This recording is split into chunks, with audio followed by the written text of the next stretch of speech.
People who work for airlines, what are secrets passengers don't know? When flying overseas, there are generally no systems tracking the movement of your aircraft for several thousand miles. That is how they go missing. People fake needing a wheelchair to gain boarding priority. 10 wheelchairs get on and only one person needs it getting off. We call them miracle flights.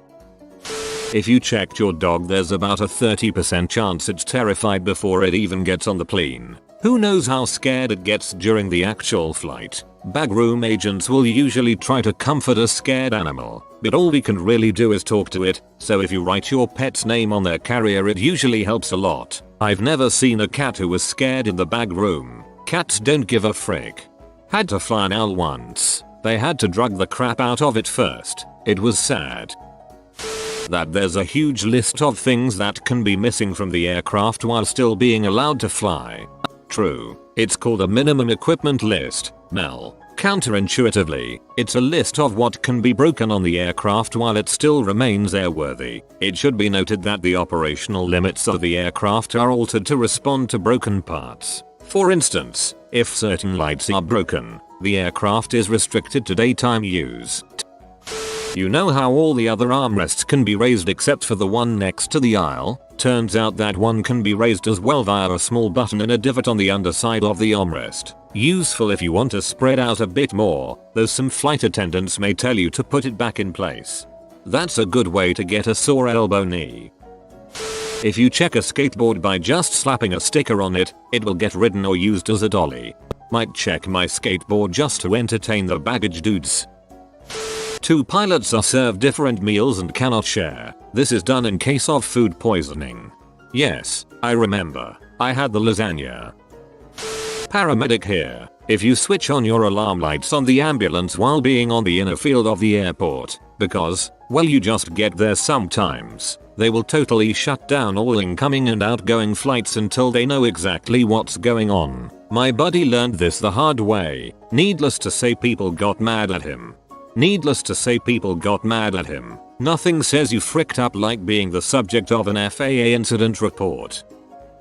I'm an outstation mechanic for multiple airlines. I cover all flights at a major US city airport, by myself. Where to start? If your flight has a maintenance delay and there is no on-station mechanics for that carrier, I get called. If it's a quick fix, I fix it. If not, we check to see if it can be deferred to get fixed later. Either way, most of your delay is spent waiting on me to do all the paperwork to clear the aircraft or for me to finish the other 7 calls I'm out on to get to your plane. There is also constant pressure on both me and the pilots to clear fly aircraft that have some fairly significant problems. I have airlines try to get me to sell some pretty sketchy stuff to the pilots to get them to fly and avoid a costly delay. I have no problems telling a pilot to call his controller's dispatchers and tell them to frick off if I'm not comfortable with whatever concoction of deferral action I was asked to perform. Don't get me wrong, the airlines would never willingly fly an unsafe aircraft. But if there is, say, an engine vibration that is just right at a C hair under the limit, they will fly it. If the oil is super low but servicing it will cause a delay, service it at the next stop. If the pilot encounters something at altitude that I can't duplicate on the ground, sign it off and see if it happens again. Those are the ones I usually push back on depending what it is. Also, if you have to get out of your seat so a mechanic can fix something, don't be about it. I get harassed all the time by passengers even though my sole purpose is to get them in the air. Besides, I tell gate agents all the time not to load packs until I get out there, but they never listen, so go be at them. This is turning into a soapbox, so I will stop. Not a secret, just common sense. The reason some bags miss their flight or get misrouted is because passengers don't remove old tags. It confuses handlers as well as the conveyor belt scanners. I see it happen all the time. I used to work for a warehouse that supplied a certain airline with items. The headsets that are given to you are not new. Despite being wrapped up, they are taken off the flight, cleaned, and then packaged again.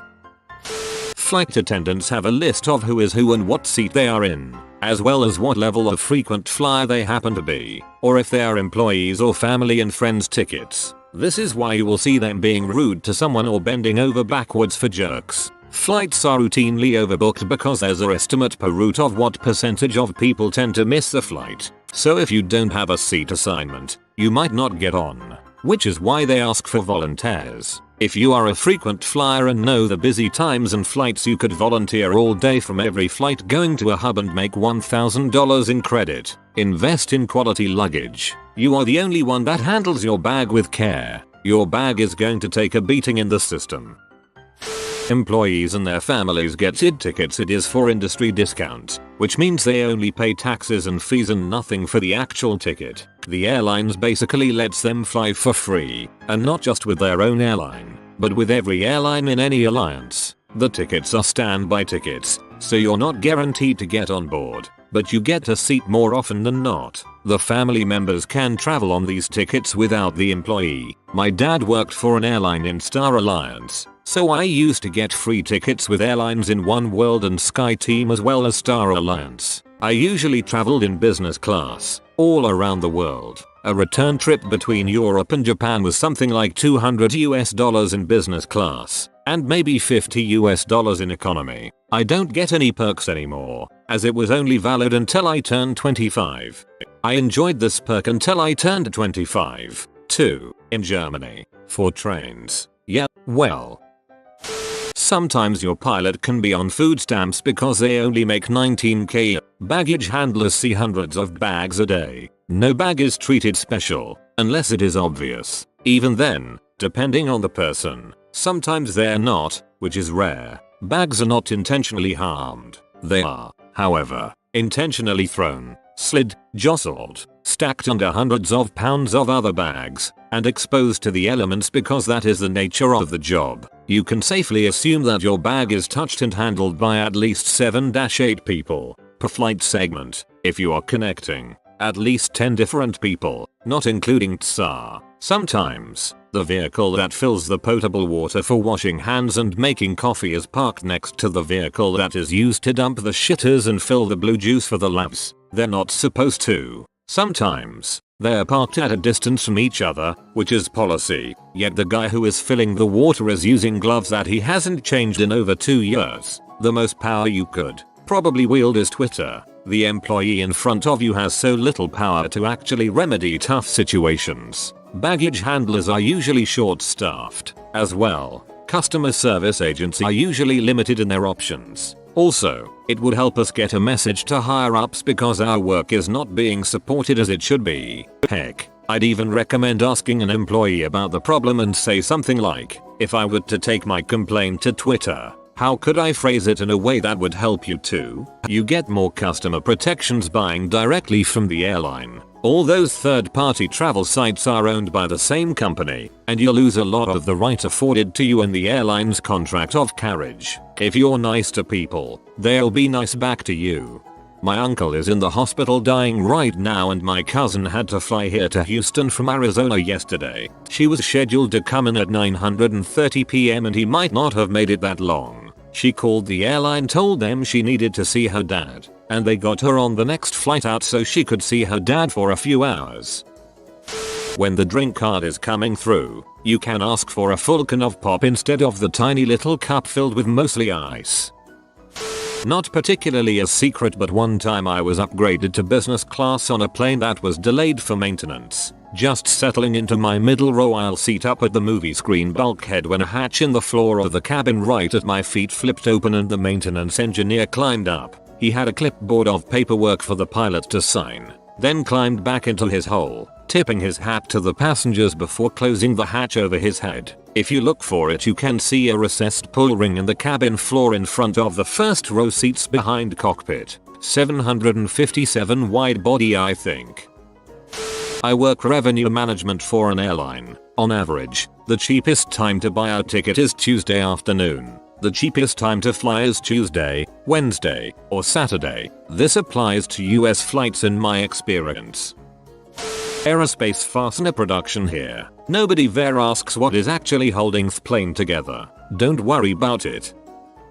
The coffee is absolutely disgusting because no one washes the container that goes out every morning. The station agents who get paid way too little don't give a crap about cleaning it. I certainly didn't when I worked for AA. Also, Because we weren't given the proper supplies to clean it, we pretty much just rinsed it out and dumped coffee into it. Be nice to the ticket agent and they will pretty much always let you get away with overweight bags. If you were funny, I'd even not charge you for bags. My partner worked for Delta for about 4 years as one of the guys who loads and unloads your luggage and waves wands. Nothing is safe in those bags. They pop open all the time and your crap just gets haphazardly shoved back in. They get tossed around like volleyballs. Tsa is a lie. A lot of decisions about boarding or switching flights, are at employees' discretion. Worked on military aircraft, but it's something I've noticed pretty universal about jet engines in general. You have your auxiliary engine that runs while the aircraft is parked, providing power, hydraulics, AC, etc. while you're at the terminal. When getting ready to depart, you turn on your main engines. It takes a lot of power to get them started. As such, most of the auxiliary power goes to starting the engines. This is the point where usually you may see the lights flicker, and you will hear the whine of the main engine start up. The environmental control unit, or whatever they want to call it, stops cycling air during this start sequence. Without fail, if you watch for it, numerous hands will stick up and check or adjust the air conditioning vents as this happens. The air will kick back on when the engines are up and running. As shown in some movies like Executive Decision and Passenger 57, there is a secret hatch on every plane that allows people to travel freely throughout the aircraft. Also, Wade Boggs once drank 50 beers on a cross-country flight and then absolutely destroyed the Seattle Mariners the next day. May he rest in peace. Worked at multiple airports as a consultant, and this is common at almost all I've worked at. Mechanics love to take their coffee breaks right behind the security checkpoint. This is where you will see women in a rush with their outermost garments off and bending over to put their shoes back on. The jackpots are passengers that didn't know a sweater or hoodie they are wearing had to come off until they are told to remove it by the tsar, so they have very little underneath. I wasn't part of this, so don't downvote me, just telling the tales of the trade. Not an airport. I worked at a theme park in Florida. There was a water ride where ladies would often get their blouses splashed with water. There was a bridge over a part of the ride where you could look straight down as the riders went by. It was a very popular place for male employees to stop and look over the rail of the bridge for a few minutes. You have been visited by the holy doggo. Like this video and subscribe for a good luck. I publish new videos every day. Until then, check another video, or don't. Either way, have a great day, you magnificent people.